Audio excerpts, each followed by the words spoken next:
Hey everyone, welcome back. I am Michael for Spirit Comics. This is my channel. This is my review of Hope #1, which I got on Free Comic Book Day this year. Now, if you enjoy stuff like this, reviews, then please do subscribe to my channel. And when you do, click the like button and make sure that you have all selected after you click the bell, the bell, because the platform has changed a little bit. And don't forget to drop it a like if you enjoy this review. And like I said, this is about Hope #1 from this is so small, it's hard for me to even read. From Source Point Press, I think. It's a wonderful cover, but this character, at least, is not seen in this comic, except on the first page here. But this is to serve as a reference point for something that's said later on in the story. Now, I'm going to be a little, I'm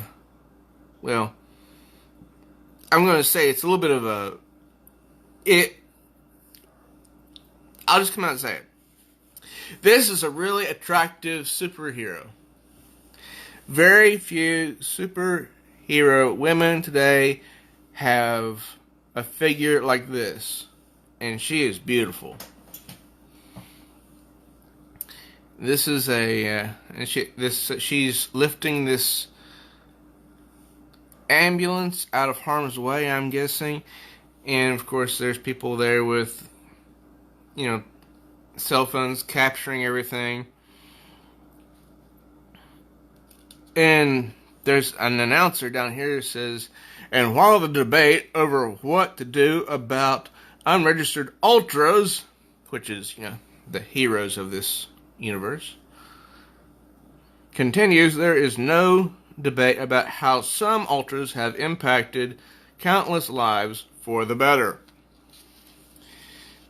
So apparently, right off the bat, we find out, just from that announcer, this world is similar to the X-Men, when, remember the one story arc where they had the Mutant Registration Act, all that stuff. And the father here does not like the Ultras. He goes on and on and on. And how much he hates Ultras, like how much they're a threat to the public. But I love the art style. It's just beautiful art here. It's nothing over the top. It's just simple comic book art. And while he is going on about how bad the Ultras are, and sort of chastising his daughter for, hero worship and whatnot, his wife says, yeah, I heard one of them rescued an ambulance carrying a critical patient from traffic last night. How dare people sing their praises? And that's what we saw on page 1. And she makes a good point. And the father says, are you still going to think they are cool when one of them comes crashing into your school and kills you and your friends? Then the wife gets really upset. Mitchell William Lavelle. See, when anybody yells your full name, that's bad. Now, they crash into this semi truck here, and not everyone is hurt, but the wife, she rips the seatbelt apart, and she grabs onto her daughter, and then boom, she flies out of the car.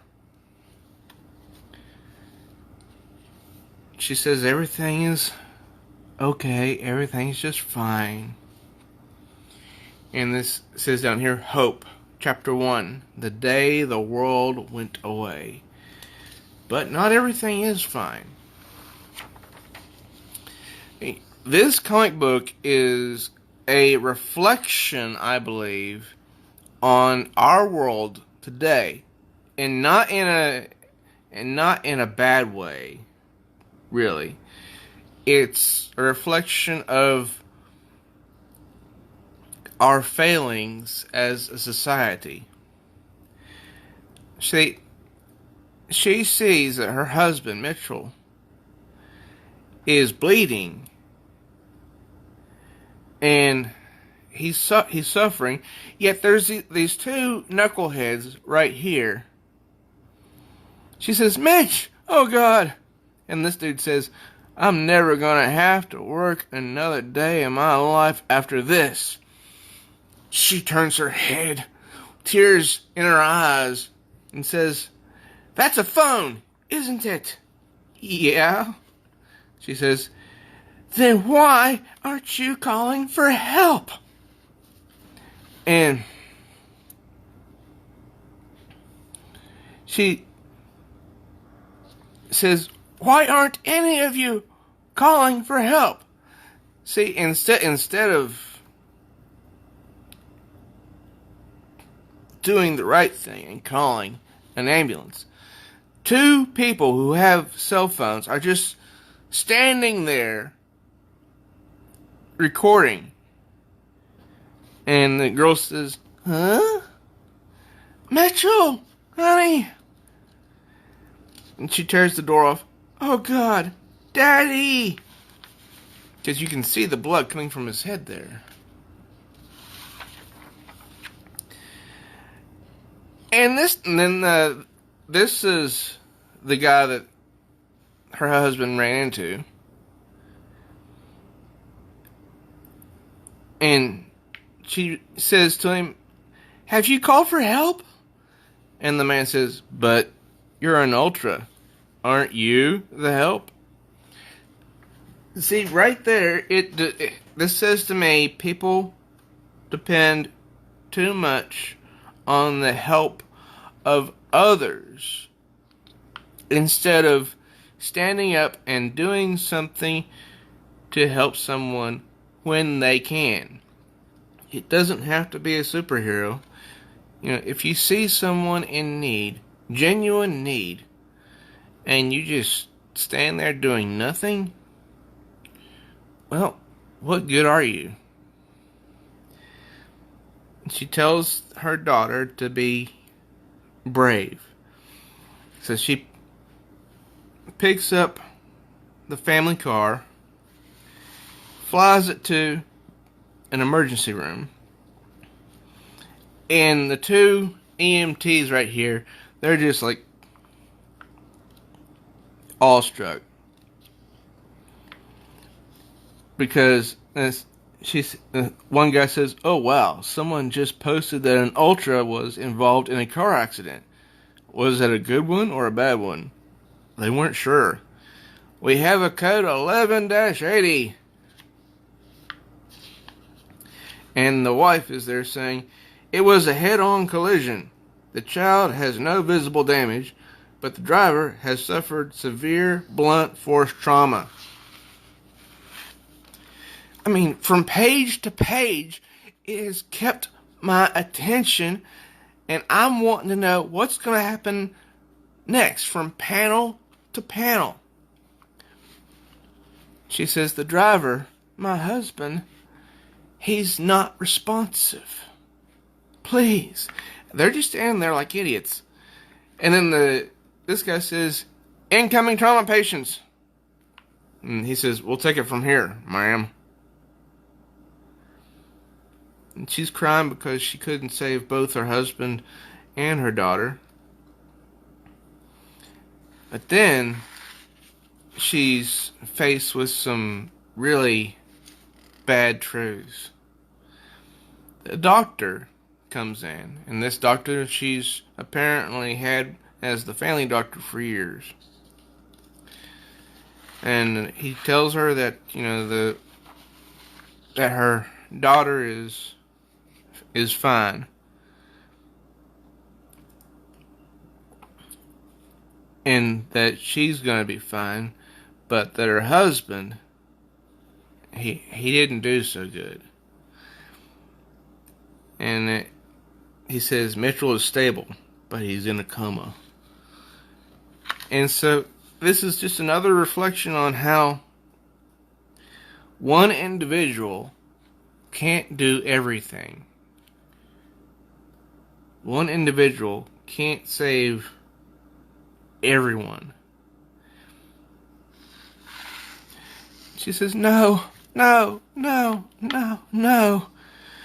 need to see him, Dr. Flick.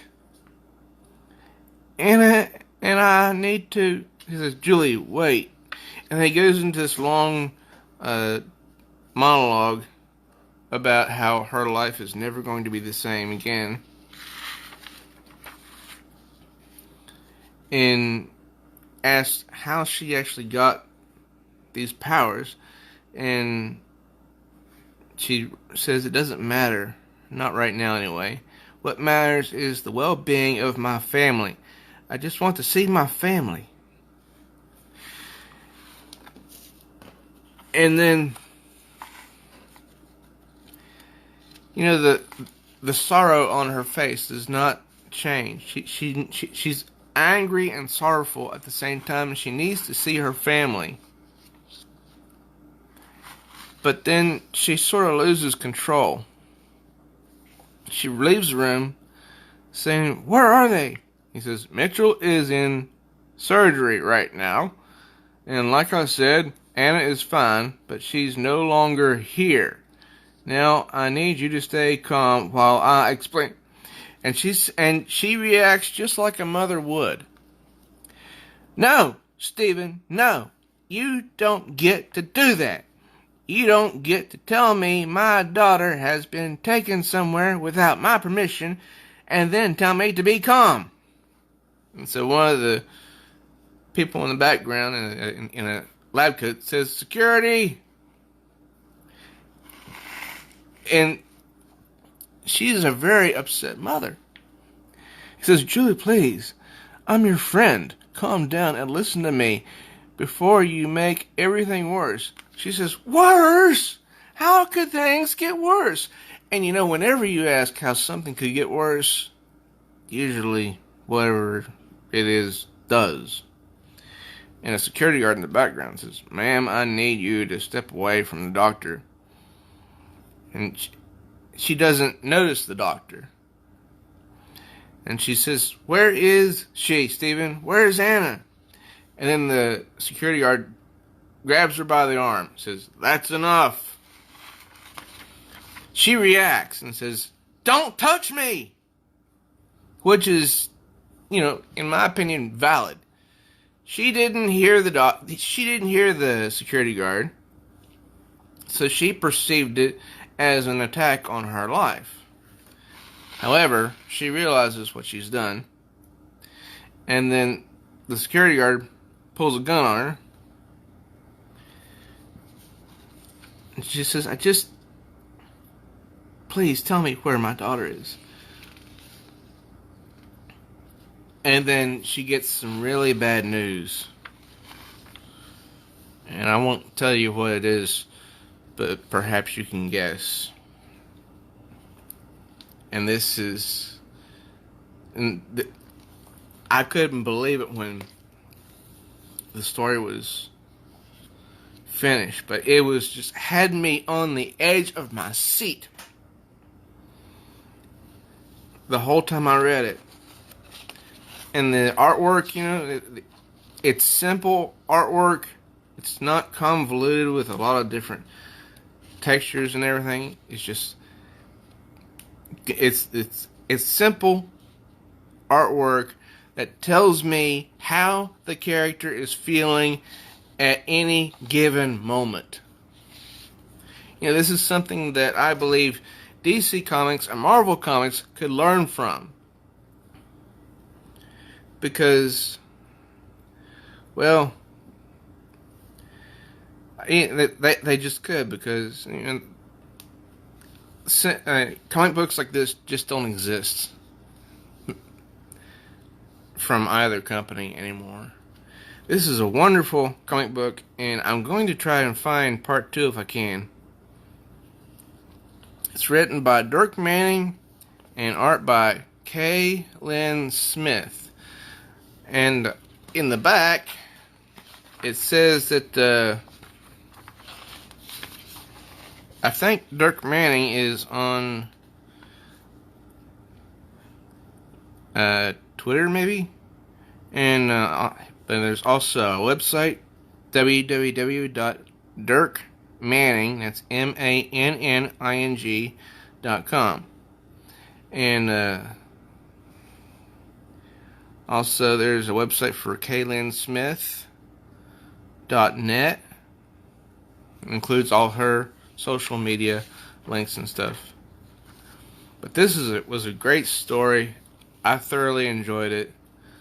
It's one of the best stories that I've read this year.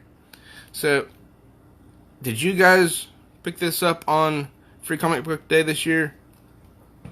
If you did, then what did you think of it?